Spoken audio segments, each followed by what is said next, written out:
We've been voted Best Financial Planner 2 years running in the Best of Indiana County contest, and we have thousands of happy retirees in over 30 states. As it turns out, we do know our stuff. So whether it's 401ks, IRAs, annuities, or life insurance, we'll break it down for you without the confusing jargon. Because you deserve to retire happy, not scratching your head over complicated financial plans. So give us a call or visit gces.us. Retirement planning that actually makes sense. We've got your back. GCES.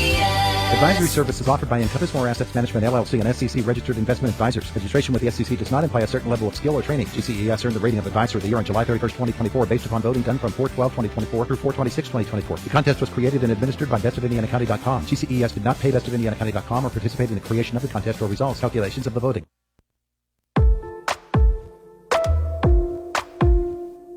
And looky over there. There's Galen Bargerstock, GCES. Clint unable to be with us this morning as we talk retirement financing and all of those different issues, and who better to talk to than Galen Bargerstock. All right, Galen, good morning. Good morning. How are you? Wonderful. Good to have you with us here today. So I want to follow up a little bit on something that we started discussing last time. Okay. And that is a listener wanted to know, my husband and I, we set up our retirement and we think that we're in good, solid condition. But what happens because eventually one of us is going to pass away? And there's usually one person in a couple who has a better idea of how to handle the retirement savings and all of the different issues of life. What happens to the one who is left? What do they do if they're not absolutely certain about here's the finances, there's finances everywhere. Yep. What do I do about all of that? You're talking about the saver versus the spender. There you go. Exactly. That's a good way to put it. Yeah. Yeah. Well, I mean, it's just like, most of the time we're talking about a marriage, so it's just like any marriage. Communication is key. So maybe if you don't understand that topic, there's things that Clint and I have talked about in the past where we'll get aggravated enough that we don't want to talk about it anymore. And that's kind of like anybody in a relationship with money. Money is a hard topic to talk about in general. So I guess you just have to have that open line of communication of, this is what we have. I know you might not understand it, but hey, this guy Galen that I've been working with for, 2 years, he does understand. So if something happens to me, he says that he knows, how to help us. And, honestly, whenever I meet with somebody, I'm putting notes in my computer system about things like this. Like maybe, Paul might not understand how this might work, but Cynthia does. So I'll put notes in my system to know who is the financial expert in the household and kind of what to do if something were to happen. So I'm kind of preparing that for you guys. Do you get couples or individuals who are in the position where they say, I just don't care about any of this stuff. I never have. Yeah. And therefore, I don't really know a lot about it. It's not because I don't understand finance. It's never been something that I have any concern for. Yeah, absolutely everybody. So, this is what I would say to that. I think that, Social Security is one of the biggest impacts on anybody's retirement plan, because we all know that, we all have that right now. Mm-hmm. So to me, every individual should know how much money they're making from Social Security right now, today, at this very given minute. Mm-hmm. And, I guess let me ask you a question, Todd. Do you know what you're going to get from Social Security? Have you been online? No. And most of the time, people are a no.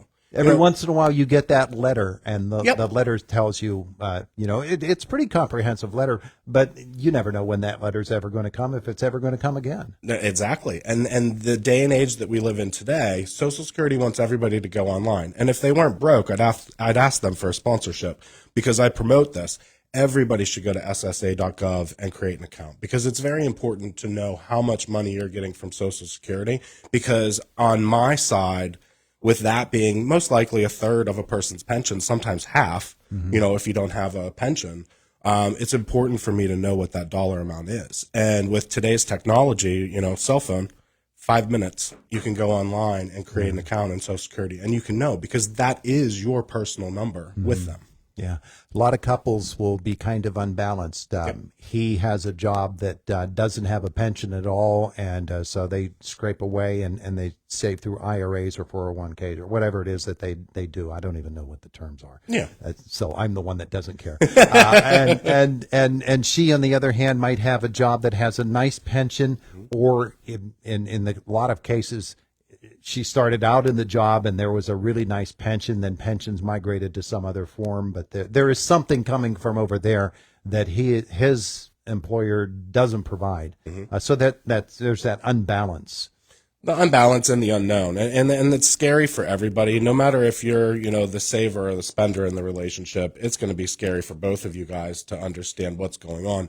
You have to take kind of a mindful approach to what retirement is. One, you have to be realistic with everything that you have, and you have to set goals for yourself that are easily obtained. And that comes into what age you are to where I'm going to guide you for retirement.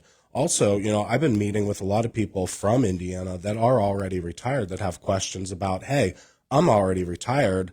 How is this what's going to happen if I pass away? And I'm getting a lot of questions like that right now is, do I spend this money? People are terrified to spend their money for some reason. Yeah. Well, they're afraid they'll run out. Yeah. Well, I mean, at one point, I understand the theory behind it. You want to save. But at the other hand of it, you're saving all this money and then you're not accessing it. You're not spending it. And then what was it all about? Yeah. Because when your children inherit it, like most things, the IRS is going to win and then, they're going to spend it. Yeah. Yeah. Well, there's that immortality argument. I always tell my church congregation the death rate is 1 per person, and we all understand that. Yeah. But somebody thinks they're going to beat that. You just used the phrase, if I die. Yeah. True. It's not if, it's when. It's when. Yeah, it's true. And so people, they get afraid that maybe I'm the immortal, and I'll keep living beyond the money. Yeah, I mean, people are, generally in this area, and most of Pennsylvania in particular, conservative. So, conservative products, which you might have went into right at retirement in your 60s, and now you're 75 plus. There are more things available to a person now, just because all these companies take turns beating each other to try to make the most money. These companies want to profit, and when these companies are trying to profit making better products, that's also making better products for you. So I would just take advantage of the now and kind of take a look and see what you have, even if you are 70 years old. Yeah. I have another question from a listener, but I want to get to something else before we do that, and we might have to even put that off until the next time.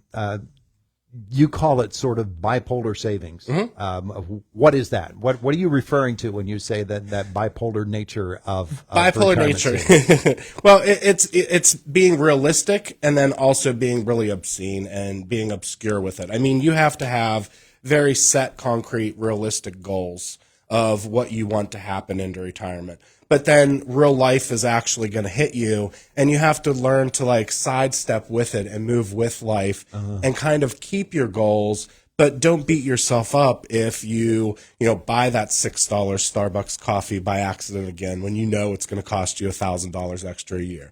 So you just have to be on a path that's kind of ever flowing in the same, good and bad scenarios, because one day you could have $20 in your pocket. That $20 could be gone because, you lost it or you needed to spend it real quick. Yeah. Yeah. Sort of like the person that stands there in the grocery aisle looking at the item that's 30 cents more expensive than the other one and beats himself up for about 10 or 15 minutes and then leaves the grocery store and goes through the drive-thru and spends $14 on a hamburger and fries.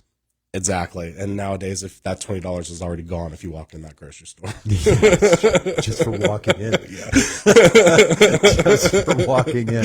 All right. So those are some of the items that came up. And that other question of mine, it sort of flew out of my brain. That's all right. I'll have to find out again from that listener what it was that they were talking about. But all of these are issues that GCES is set up to help people understand. And you don't expect that the client or the person who comes to you and says, help me with my retirement savings, that they're going to understand everything. That's what you're there for. Exactly. Yeah. I mean, it's a lifelong journey that we kind of take together, and I meet you where you're at, and then we go from there, whatever stage you're at, because truly, I don't know what your knowledge might be about finance, but I know that if you want to get somewhere in particular, I'll help you get there, whether that's retirement or whether it's not retirement, just passing on, the money that you do have to loved ones. Yeah. There's the efficiency. Yeah, exactly. Exactly. And when you've spent your whole life worried about, am I going to have enough for my retirement? I know what that other question was, and we do have time to get to it today. So that other question that somebody was asking me was, ask Clint and Galen when they come in next time. I have the feeling that at one point in my life, I'm going to end up in a personal care facility of some sort, long-term living arrangements, whether it's nursing or some other thing. And I want to set up my life so that whatever that home is, they get that reputation, fair or not, that they're going to come in and they're going to grab everything that you have in order to take care of you for the rest of your life. And all you're really doing is you're working for the personal care home through your work career. They want to avoid that sort of scenario, which it may be a perception thing, but address that if you would. I mean, again, it all depends on what age you are to what I'm going to recommend. Long-term care policies in general are very expensive and they're not set in stone. So I've always been under the mind of life insurance, putting long-term care protection or care builders built in long-term life insurance, like permanent life insurance policies, like universal life policies. I find it that way. It's a what if. It's addressing the situation because what if it happens, but if it doesn't happen, you didn't waste your money on something separate. Mm-hmm. But it goes back to that whole you're going to die scenario, and unfortunately we're all going to pass away. So if you wrap it in towards a life insurance policy, somebody is going to reap the rewards of that policy, whether you don't go to that care facility or not, but you have the protection. Yeah. Boy, it's strategic, isn't it? It is strategic, yeah.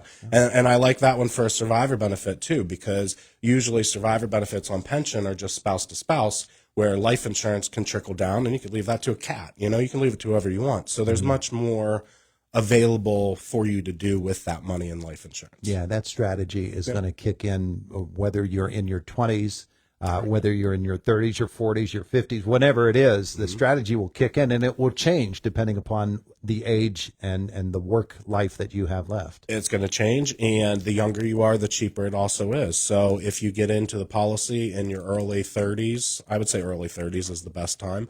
You can have that care protection. You can have a great life insurance policy that's also going to build cash value along the way as well that you could pull out if you need it. Yeah. Galen Bargerstock, GCES. Tell you what, Clint, I know you're listening, so who needs you? No, he's asleep. He is really sick, so he's probably asleep for this one. Well, Galen, you did a great job today without him. Thank you. So if somebody wants to get started with you, wants to explore, because you're certainly willing to talk with them, no risk, what should they do?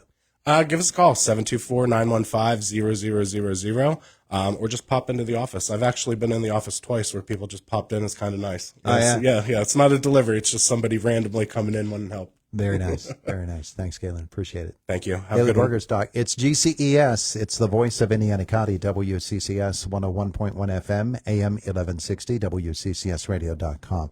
825. Matt in the newsroom coming up right now, Boomer Sports. This is Boomer Esiason with Sports Minute, sponsored by Napa, the pros that know how to keep your business moving at full speed. Today's birthday shout-out goes to DeMarcus Lawrence. Last month, the 33-year-old four-time Pro Bowl defensive end signed a 3-year, $42 million deal with Seattle. The Tank lit up social media by saying he wasn't going to win a